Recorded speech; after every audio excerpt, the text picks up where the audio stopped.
After the end of World War II, the world was split into two, East and West.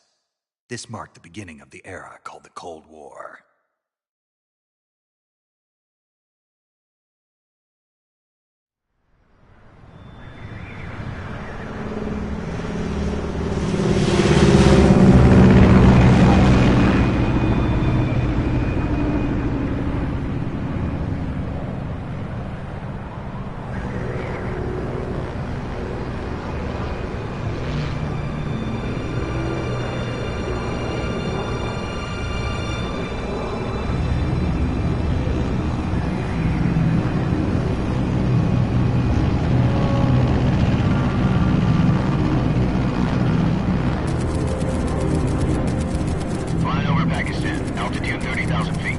Approaching Soviet airspace. 20 minutes to drop off. Commencing internal depressurization. Equipment check. Arm main parachute. All right. You ready to go? Drop zone still showing a high pressure mass. Cav okay. Good. We've got high visibility.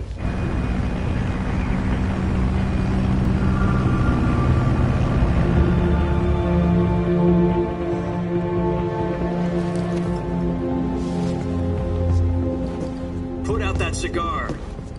Connecting oxygen hose to interior connector. Put on your mask.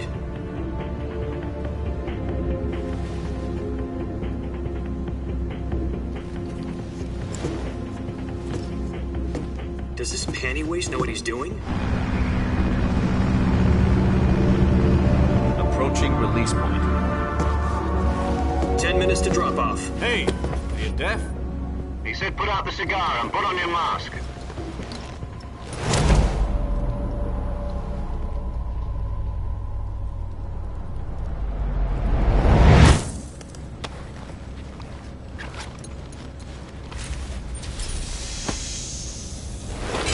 Depressurization complete. Checking oxygen supply. Opening rear hatch.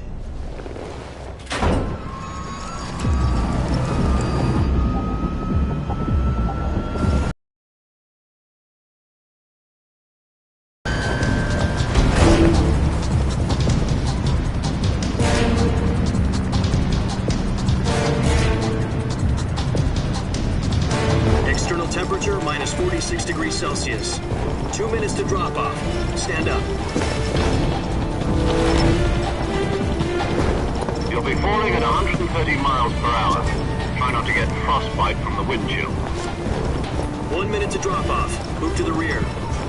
Activate the yellow bottle. This is one for the history books. The world's first halo jump. 10 seconds to drop off. Stand by. Status okay, all green. Prepare for drop-off. Countdown. 5, 4, 3, 2, 1. Spread your wings And fly. God be with you.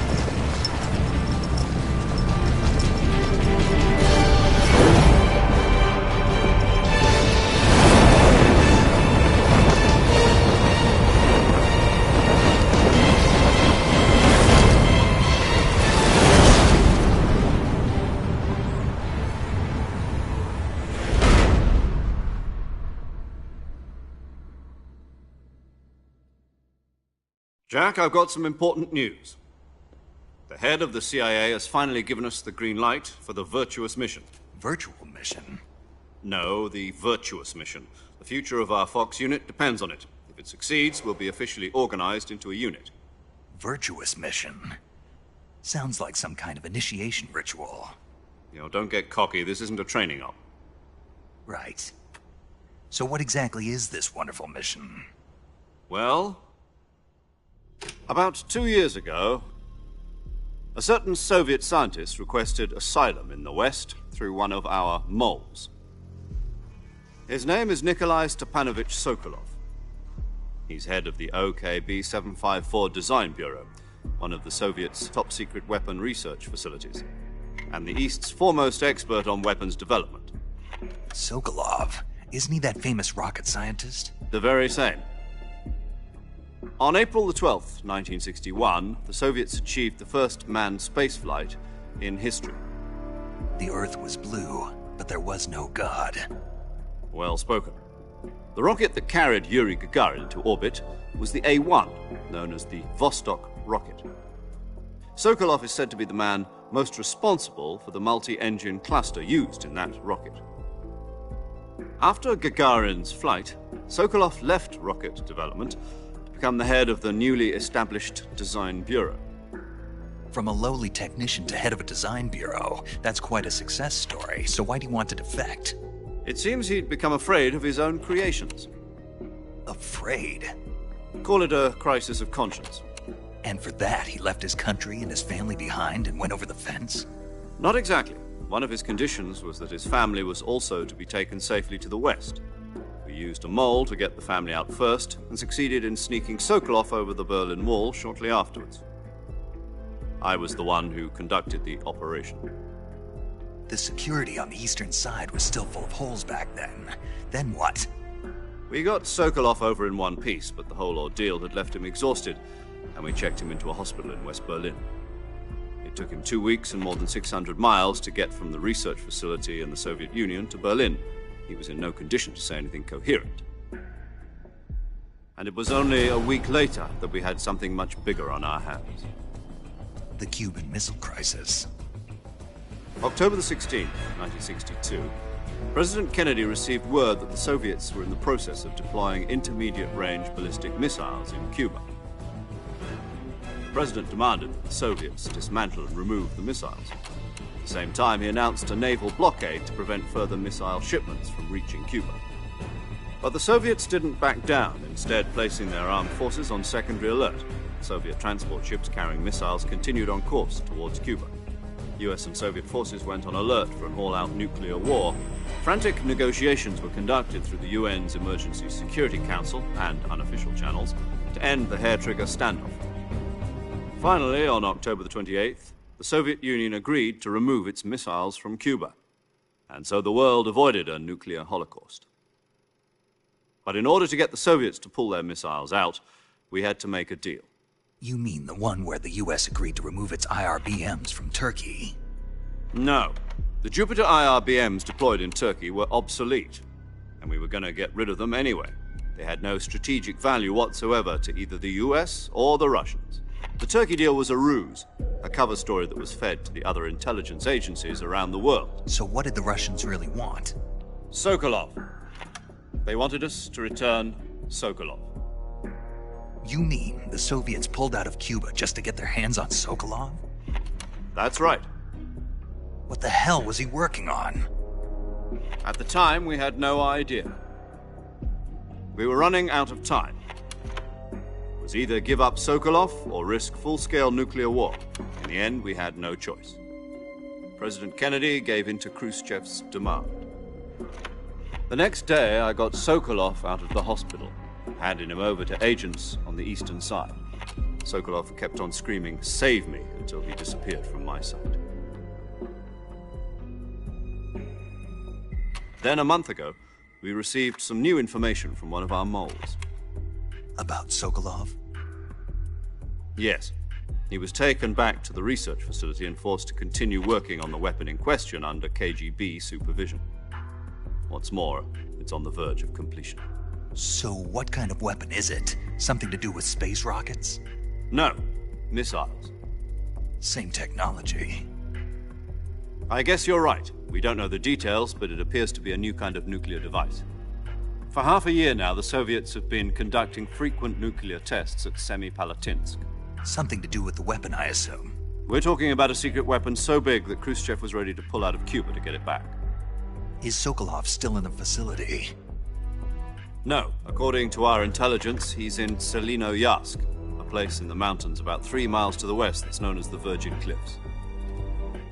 The Virgin Cliffs. Nice name for a virtuous mission. They moved him there just recently. Why? Apparently, they're conducting a field test of the weapon, but it's our best chance to get him back.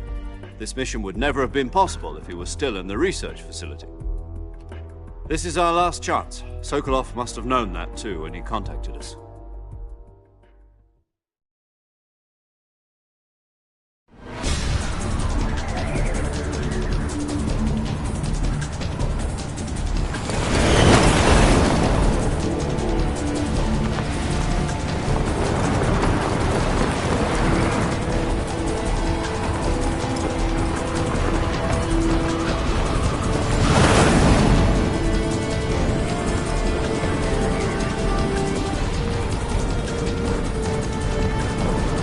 Listen up, Jack.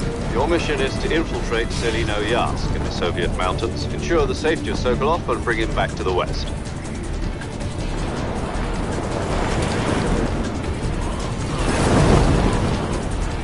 If we don't get Sokolov back before that weapon is complete, we'll be facing a major crisis. The clock is ticking.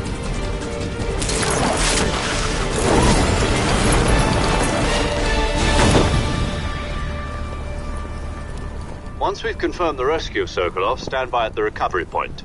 A recovery balloon will be dropped at that point. Helium will be pumped into the balloon to inflate it. The process takes about 20 minutes. Once it's complete, the gunship's arm will latch onto the balloon and pull it up. The Fulton surface-to-air recovery system. I'm familiar with the theory. Take it easy. It's been combat-proven. Do you think Sokolov is up to it? The shock will be less than during a parachute jump, and the arm can handle up to 500 pounds. So you're planning on going over the border in a single combat Talon? She's equipped with two 6-barrel 20mm Vulcan cannons, as well as two 40mm machine guns. Sounds like she could hold her own against a battalion of tanks. Even with the fuel in the reserve tank, we're facing a 4-hour time limit. If all goes well, it shouldn't take more than a few hours. Home in time for dinner. But if anything goes wrong, you'll be eating dinner, breakfast, and all the rest of your meals in the jungle.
Do you copy?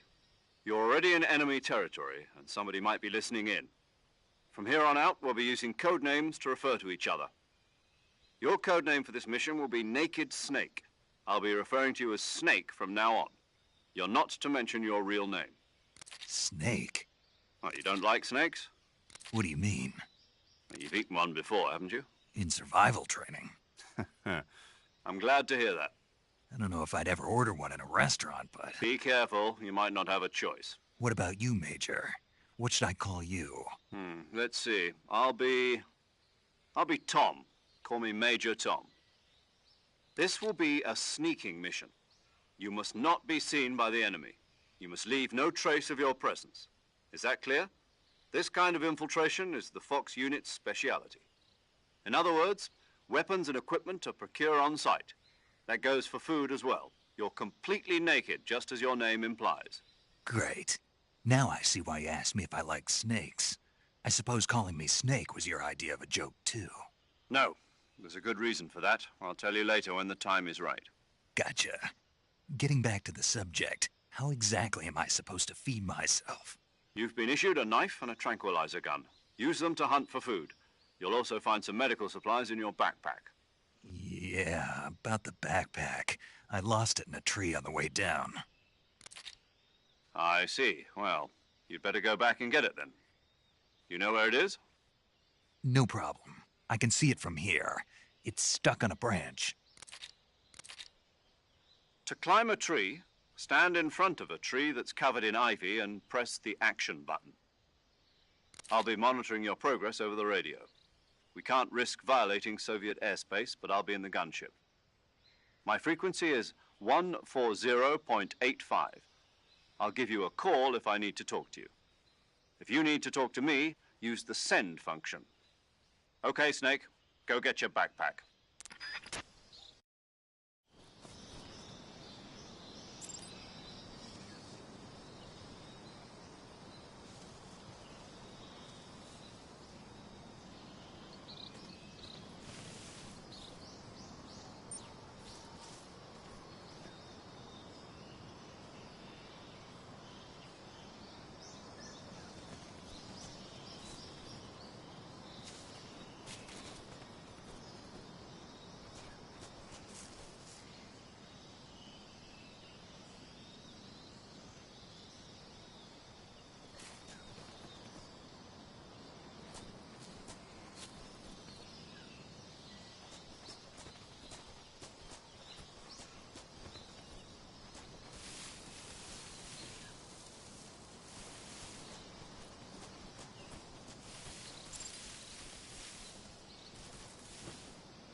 I see you've retrieved your backpack, Snake. To equip a weapon, it's necessary to take it out of your backpack. In the survival viewer, choose Weapon from the backpack. Your available weapons will be displayed in a list on the screen. From that list, choose the weapon you want to equip and press the Enter button. For other equipped items, just do the same thing from Item. Got it. Use the survival viewer backpack. Yep, that's right. Survival is fundamental to this mission. After you've been out in the field for a while, your stamina will start to drop. If your stamina gets too low, it'll affect your performance. You won't be able to shoot accurately, for example, and your wounds won't heal as smoothly.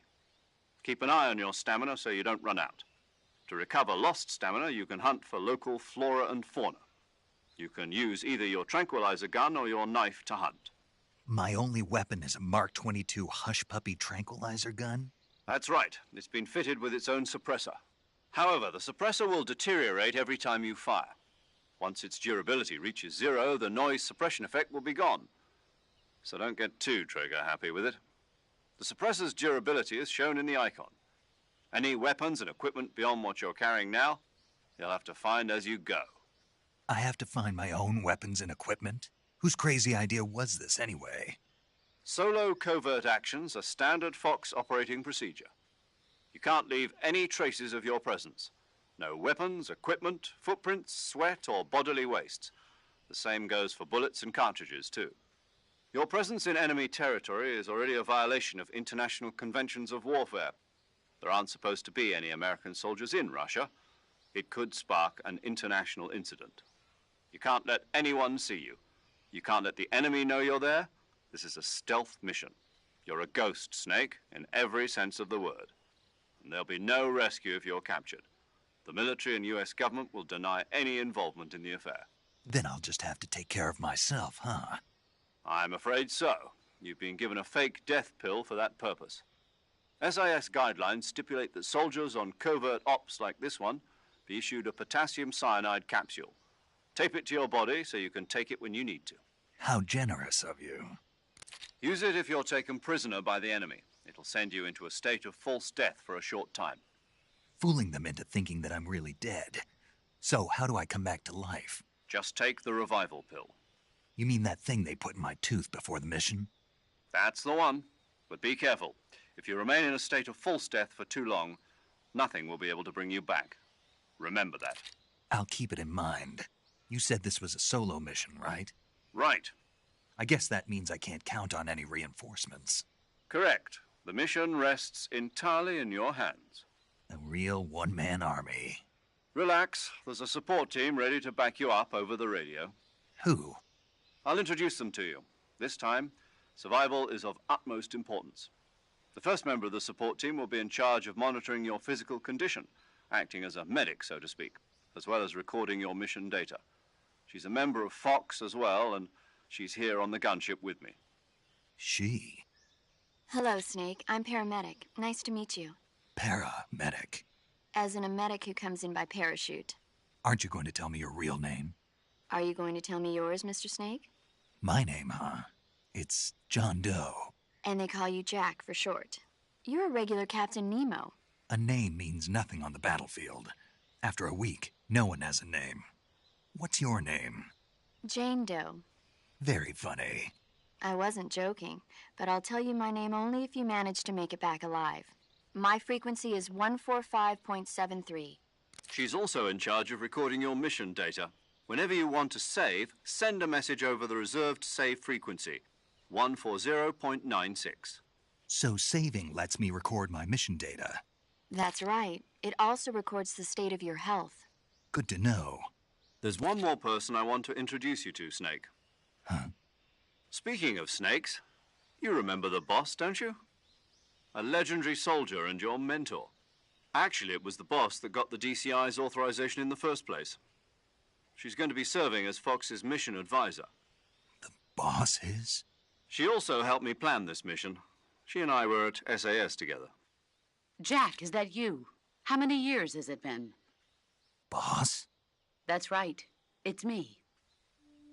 Oh. Talk to me. Let me hear your voice. It's been 5 years, 72 days, and 18 hours. You've lost weight. You can tell just by the sound of my voice. Of course I can. I know all about you. Really? Well, I don't know anything about you. What's that supposed to mean? Why'd you disappear on me all of a sudden? I was on a top-secret mission. You didn't need me anymore. But there were still so many things I wanted you to teach me. No, I taught you everything you needed to know about fighting techniques. I taught you all I could. The rest you needed to learn on your own. Techniques, sure. But what about how to think like a soldier? How to think like a soldier? I can't teach you that. A soldier needs to be strong in spirit, body, and technique. And the only thing you can learn from someone else is technique. In fact, technique doesn't even matter. What's most important is spirit. Spirit and body are like two sides of a single coin. They're the same thing. I can't teach you how to think. You'll just have to figure it out for yourself. Listen to me, Jack. Just because soldiers are on the same side right now doesn't mean they always will be. Having personal feelings about your comrades is one of the worst sins you can commit. Politics determine who you face on the battlefield. And politics are a living thing. They change along with the times. Yesterday's good might be tomorrow's evil. Is that why you abandoned me? No, it had nothing to do with you. I already told you, Jack. I was on a top-secret mission. A soldier has to follow whatever orders he's given. It's not his place to question why. But you're looking for a reason to fight. You're a natural-born fighter, but you're not quite a soldier. A soldier is a political tool, nothing more. That's doubly true if he's a career soldier. Right and wrong have no place in his mission. He has no enemies and no friends. Only the mission. You follow the orders you're given. That's what being a soldier is. I do whatever I have to get the job done. I don't think about politics. That's not the same thing. Sooner or later, your conscience is going to bother you. In the end, you have to choose whether you're going to live as a soldier or just another man with a gun. There's a saying in the Orient, loyalty to the end. Do you know what it means? Being patriotic? It means devoting yourself to your country. I follow the president and the top brass. I'm ready to die for them if necessary. The president and the top brass won't be there forever. Once their terms are up, others will take their place. I follow the will of the leader, no matter who's in charge. People aren't the ones who dictate the missions. Then who does? The times. People's values change over time, and so do the leaders of a country. So there's no such thing as an enemy in absolute terms. The enemies we fight are only enemies in relative terms, constantly changing with the times. As long as we have loyalty to the end, there's no point in believing in anything, even in those we love. And that's the way a soldier's supposed to think? The only thing we can believe in with absolute certainty is the mission, Jack. All right, but do me a favor. What is it? Call me Snake. Snake. Oh, right. Your codename is Snake. It suits you well. That's right. The legendary unit that the boss put together during World War II was a snake. The Cobra unit, a group of heroes that brought the war to an end and saved the world. As long as you've got a legendary hero backing you up, you'll be fine. Isn't that right, Snake? Yeah, I can't think of anyone else I'd rather have with me. Oh, and one more thing, boss. Yes? It's good to hear your voice again. Same here. After all, who knows if either of us will make it out alive? Snake, you are always best at urban warfare and infiltrating buildings. But this is the jungle. Survival is going to be key. Those CQC techniques I taught you are sure to come in handy. CQC? Close quarters combat, huh? I've been in the Green Berets for the past few years. I'm probably pretty rusty. Not to worry. I'll be here to help you remember. After all, this is your first actual survival mission. I'll be supporting you over the radio. Where are you, boss? Next to the Major? The boss is communicating with us by radio from aboard a Permit-class submarine in the Arctic Ocean. My frequency is 141.80. Call me if you need my advice on battle techniques. Gotcha. Your mission is to retrieve Dr. Sokolov. Dr. Sokolov is being held in an abandoned factory located to the north of your current position. Avoid heavy combat and don't let anyone see you. Don't forget that this is a stealth mission. Snake, try to remember some of the basics of CQC.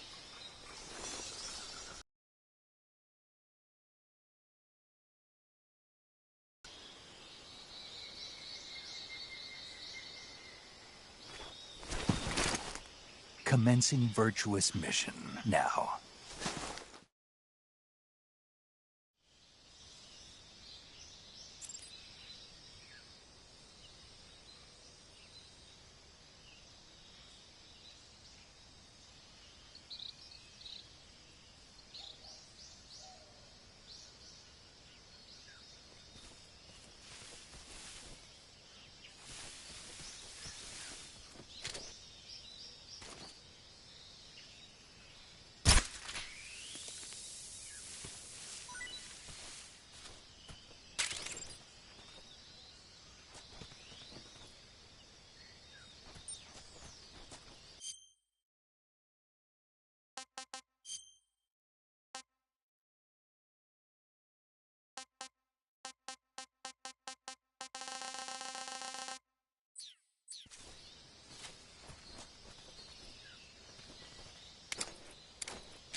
Snake, what happened? Snake! Snake!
Major, I've spotted 2 enemy soldiers. They're probably KGB troops sent to guard Sokolov. AK-47s and grenades.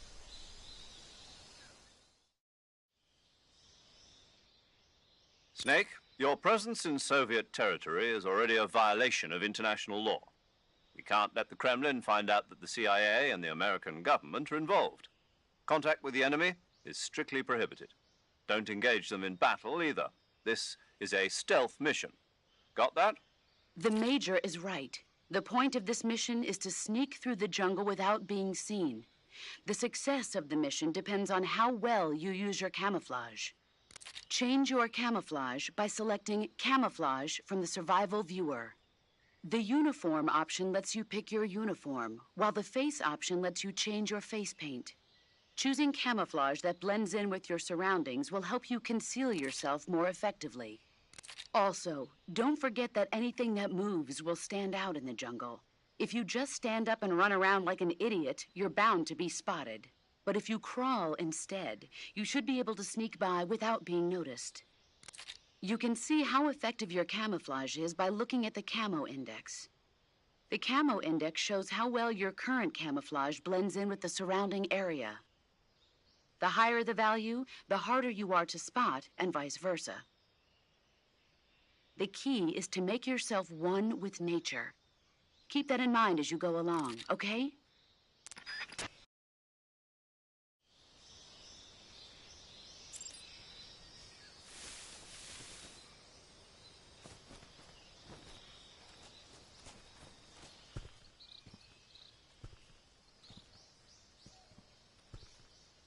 What the...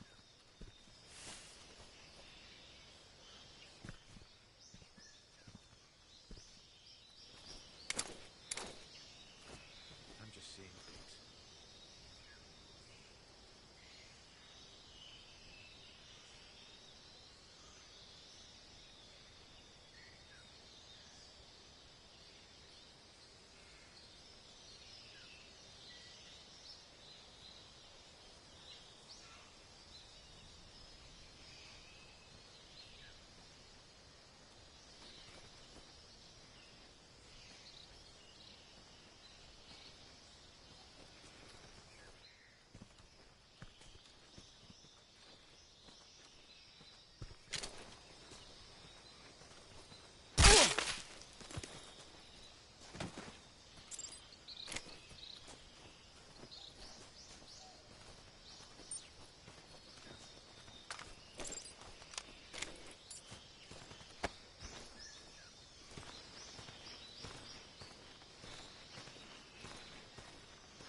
Huh?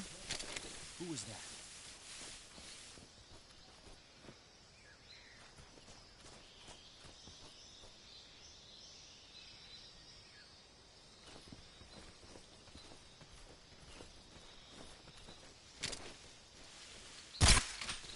Who's that?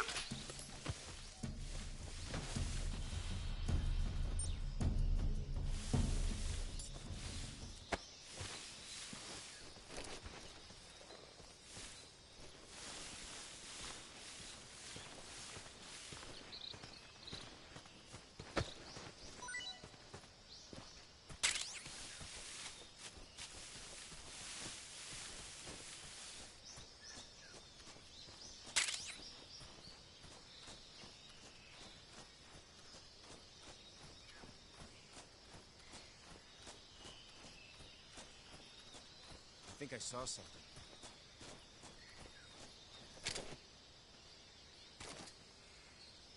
Huh. Guess I'm seeing things.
Who's that?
Major, I've reached the abandoned factory where Sokolov is supposedly being held.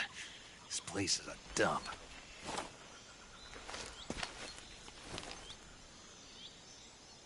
I can't see Sokolov from here. The security is pretty tight.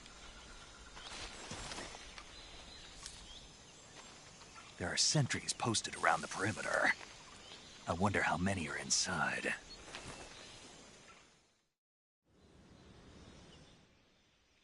Your objective, Sokolov, is inside the factory. They should be holding him in a room in the northeast section. Northeast section. Got it. Be careful. Your mission is to bring Sokolov back alive. He must not be exposed to any kind of danger. Do not approach Sokolov while in the alert phase. Right. Oh, and one more thing, Snake. You mean there's more? No, it's just that when you get to Sokolov, I want you to tell him something from me. And that is? Sorry for being so late. Is that all? Yes. Understood. Beginning my approach to the target.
What was that noise?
I see you've captured a giant anaconda. The giant anaconda is believed to be the largest snake in the world in terms of weight and diameter. It's not poisonous, but its large size makes it extremely powerful. They say it even eats crocodiles. Its only natural predator is man. And snake. And snake. Got it. So how does it taste? I knew you were going to ask me that. Glad I didn't disappoint you. So? Well, the guide says it tastes all right. Good. I'll have to try some. Ugh.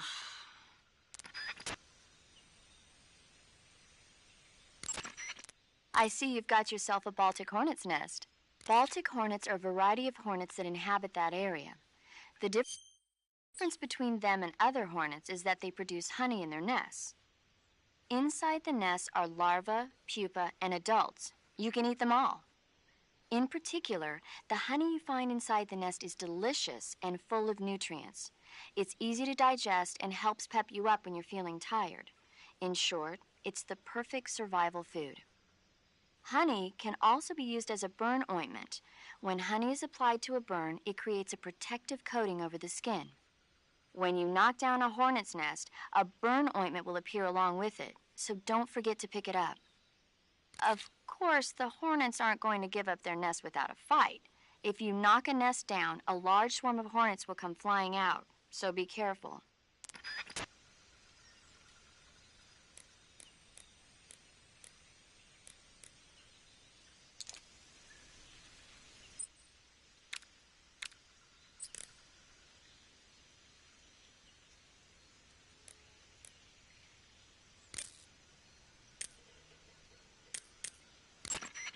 Saving the game, Snake?